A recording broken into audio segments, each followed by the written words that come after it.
Hi folks, so I wanted to do an addendum to my full moon in Virgo video that I did yesterday, and I'm pleased that this is a better angle than the one I had in that video yesterday. Anyway, there's so much that it's such a rich time that I realized after I did the video that there was actually more to say, and I decided I would go ahead and do this. And I will add a link to the video yesterday at the end of this video if this is what you're coming to first, and I'll modify that video to add a link to this at the end of that.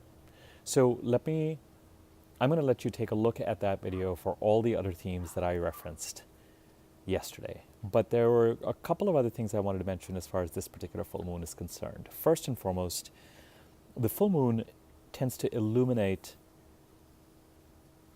aspects that have just happened before it. And there's very much a narrative at work currently. And we covered certain aspects of that yesterday. But one of the things that this full moon is shedding a light on is a bid for independence. And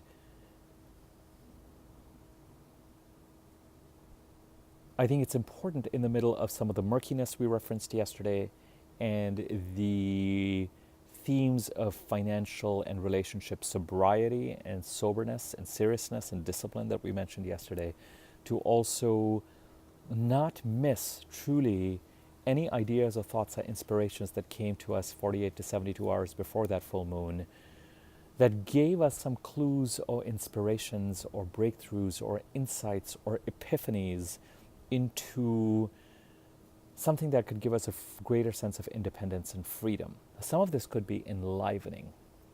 Some of this could be happy.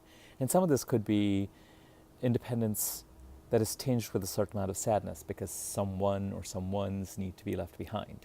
So whatever the combination of positive or negative emotion in that is, ultimately there should be a sense of freedom and liberation from something. That and it's not here yet to be manifested. As I said, we're going to have to wait till April to see where things are settling and what it means to move forward and what it means to put crises related to 2015, 2016 behind us, because now all of a sudden that is what is being demanded, right? After the January, February, especially end January push to release things from the past and are cracking open the cocoon. That's where I'm going to put it. The process of cracking open the cocoon has started. As we start to crack open the cocoon, it says the universe is saying, wait, before you fully become a butterfly, let's finish up some stuff. And the finishing up process is just beginning and about to become more complicated in March and then more decisive and more healing in April. Okay, I'm borrowing some themes, but in the middle of it, we may be given a clue or an idea or an epiphany or a thought as to what it is that might liberate us or make us more independent. We don't have to choose that path just yet, but we should pay attention to it. It could actually have a greater ring of truth, of knowing at a soul level, than a lot of the craziness and the murkiness and the crises and the deception that is at work currently. Okay. Number two, it is a full moon in Virgo.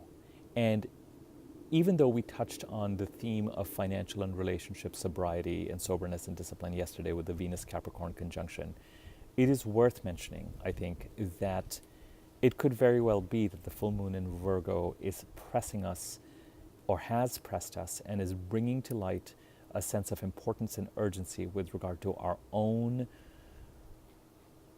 practical realities and what we need to do to deal with things practically.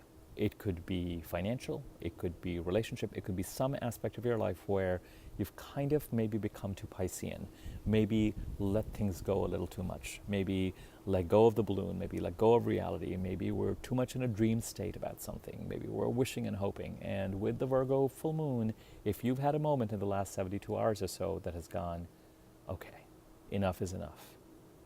I have to deal with this in very real, very practical, very grounded terms. I have to take responsibility for constructing my own reality. Then that could very much be part of the job of this Virgo full moon as it becomes the powerful, temporarily luminary opposing the Sun, Neptune, and Mercury, and a leaving Chiron in Pisces. Okay, it could very much be part of the message. Okay, I will leave it at that. Take a look at my full moon video from yesterday just to get acquainted, and feel free to like, share, subscribe any videos I post. Take care.